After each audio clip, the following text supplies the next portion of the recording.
প্রিয় ছাত্রছাত্রীরা, ভারতচন্দ্র রায়ের অন্নদামঙ্গল কাব্য অবলম্বনে এ পর্বে আমরা আলোচনা করব অন্নদামঙ্গল কাব্যের ব্যাস চরিত্রটি সম্পর্কে।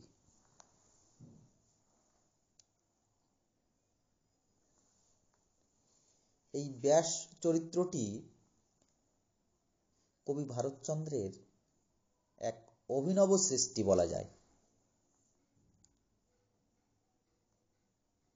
কবির অন্নদামঙ্গলকে যেমন নূতন মঙ্গল বলা হয় অন্যান্য মঙ্গল কাব্যের সঙ্গে তুলনা করে,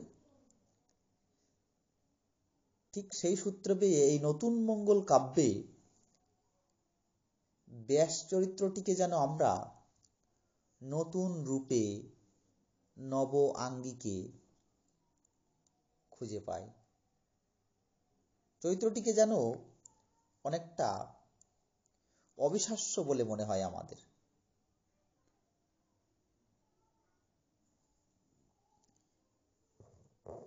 উদ্ভট এই চরিত্রটি ভারতচন্দ্রের অভিনব সৃষ্টি।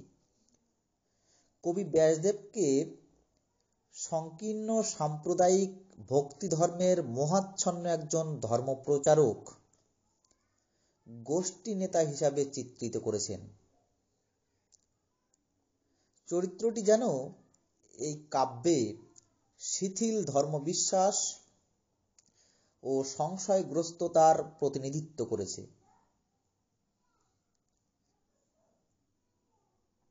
জীবন সম্বন্ধে কবির গভীর অভিজ্ঞতা, সজাগ দৃষ্টি, প্রসন্ন দৃষ্টি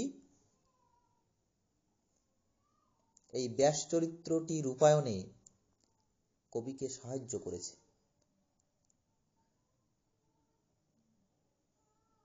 যদিও চরিত্রটি সৃষ্টিতে কবির সামান্য হয়তো দোষ ত্রুটি বিচ্যুতি আছে, তবুও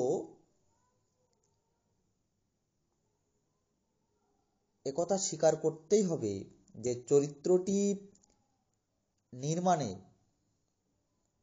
ভারতচন্দ্রের দক্ষতা প্রশ্নাতীত।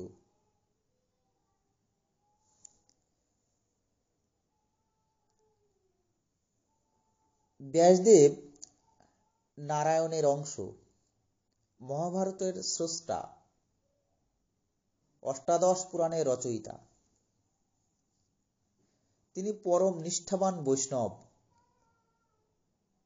কিন্তু এমন মহান মানুষটিকে ভারতচন্দ্র কখনো হাস্যাস্পদ, কখনো সংশয়ে দোলায়িত, আবার কখনো বা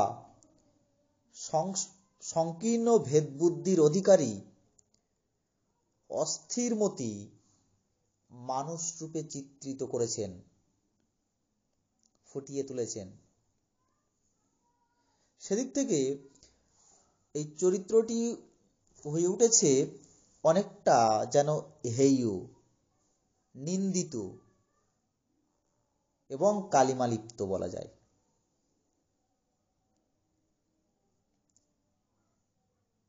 কবির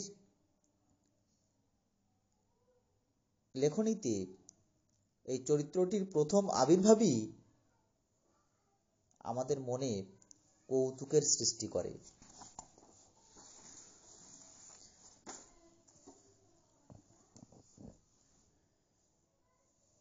তার এই আবির্ভাব প্রসঙ্গে কবি লিখেছেন, দাঁড়াইলে জটাভার চরণে লুটাই তার, পাকা গোপ পাকা দাড়ি পায়ে দিলে ছাড়ি, চলনে বাতেক আঁটু বাটু। এই ব্যাসদেব শিষ্য সহ চারিদিকে ঘুরে বেড়ান, আগম নিগম নিয়ে আলোচনা করেন, পূজার বিধি বিধান সম্পর্কে নানা উপদেশ দেন, সর্বোপরি বিষ্ণুর মাহাত্ম্য প্রচার করে করে বেড়ান।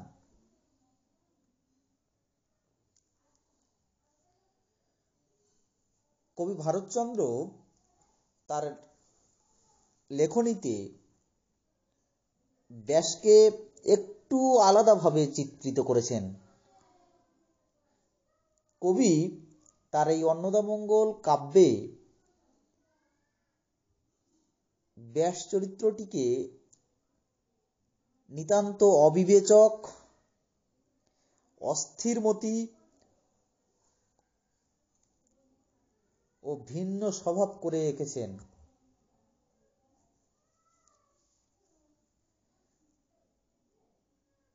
এই চরিত্রটি প্রথমে বৈষ্ণব, পরে শিব ভক্ত, কিন্তু সেখানেও যখন কার্যসিদ্ধি হয়নি তখন তিনি অন্য পথ ধরেছেন।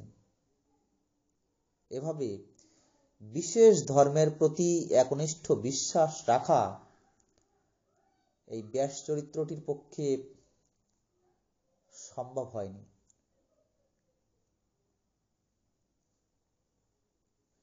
আসলে সেকালের সমাজ মানুষের আত্মিক সংকটই এই ব্যাস চরিত্রটির মধ্যে আমরা প্রতিফলিত হতে দেখি।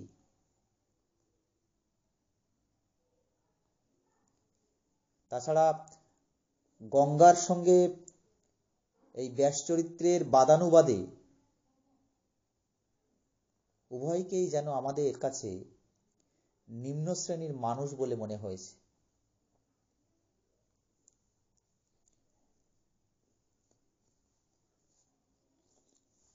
ধর্মীয় দিক থেকে যদি দেখা যায় তাহলে বলা যায় ধর্মীয় ভেদ বুদ্ধি তৎকালীন সমাজকে কিভাবে গ্রাস করেছিল এই ব্যাস চরিত্রটি তার উৎকৃষ্ট প্রমাণ।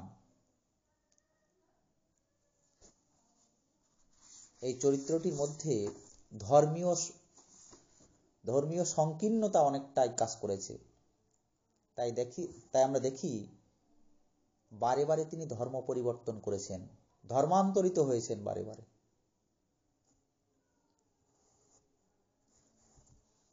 তার এই ধর্ম পরিবর্তন অস্থির চিত্ততার পরিচায়ক বলে মনে হয়েছে।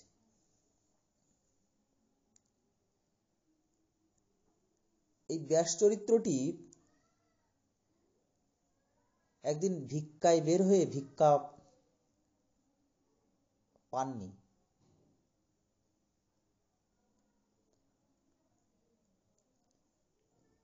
ঠিক এই সময় ক্ষুধার্ত ব্যাসকে অন্নদান করেন দেবী অন্নদা, কিন্তু তাকে আশ্রয় দিলেন না।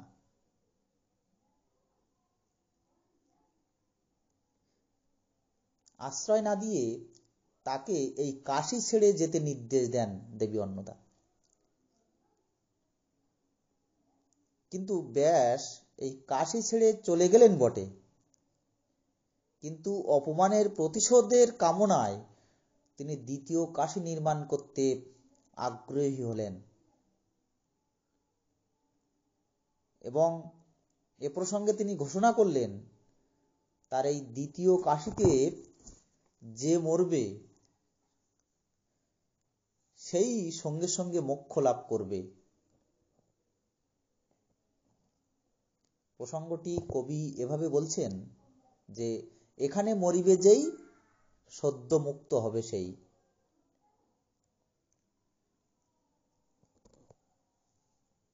এরপর ব্যাস তার কাশীতে গঙ্গাকে আনতে উদ্যোগী হয়েছেন, কিন্তু গঙ্গা তার কথায় রাজি হননি। ফলে গঙ্গার উদ্দেশ্যে ব্যাসকে কুৎসিত ভাষায় গালাগালি দিতে দেখি আমরা। কবির ভাষায় বলা যায়, বেশ্যা ধর্ম লয়ে আছে জাতিকুল নাহি বাছো, রূপগুণ যৌবন না চাও।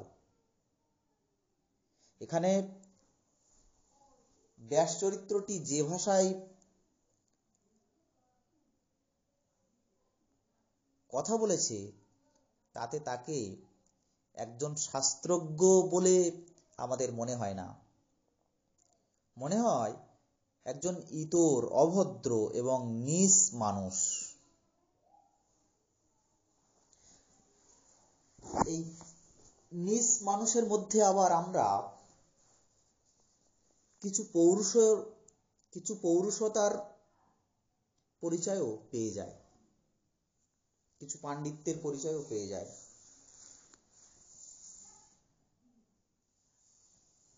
গঙ্গা কর্তৃক এখানে তিরস্কৃত হলেও তিনি দমে যাননি।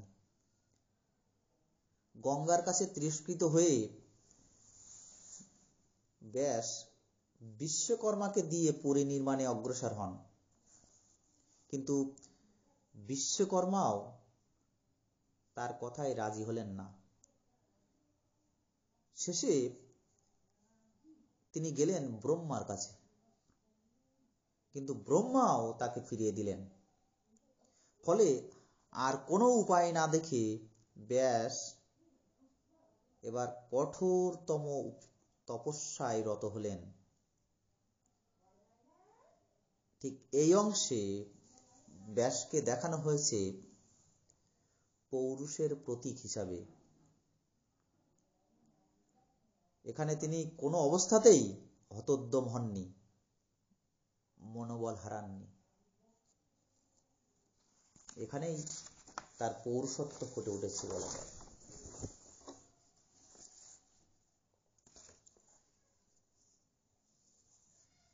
চরিত্রটির আলোচনার শেষের দিকে বলা যায়, ব্যাস চরিত্রের মধ্যে বেশ কিছু ভাড়ামির চিহ্ন আছে।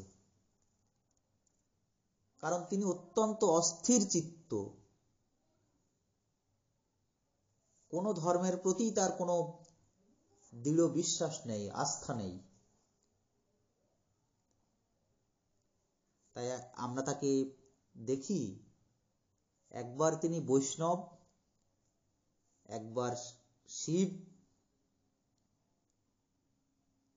আবার শিবকে পরিত্যাগ করে ব্রহ্মার কাছে ছুটে গেছেন।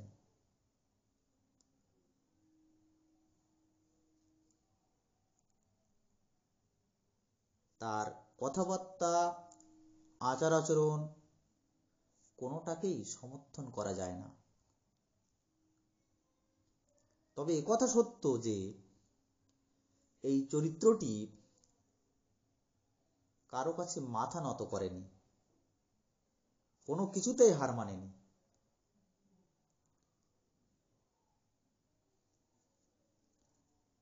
তার হার হয়েছে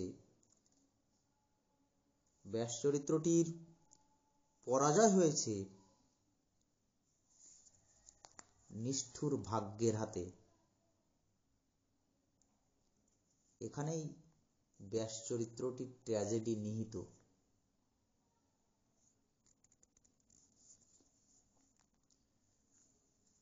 যাই হোক, ব্যাস চরিত্র সম্পর্কে সংক্ষিপ্ত আলোচনা এ পর্যন্তই।